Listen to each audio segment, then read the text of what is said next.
තිලක තියාලා කොහෙන්ද ඇස් වහවැදුනේ කලු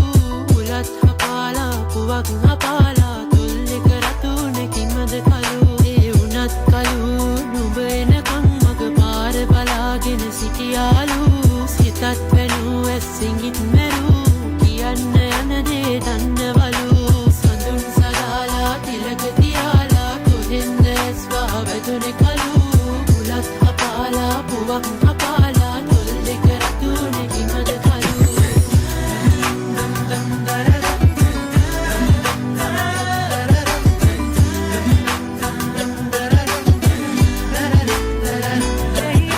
සංසොන් නැතිමුත් පුංචි මදු ඉදකින් නිත්කුන් බලමින් ඉන්න බෑ සතුටින් ලං ලංව හිඳිමින් යම් යන්න හඬමින්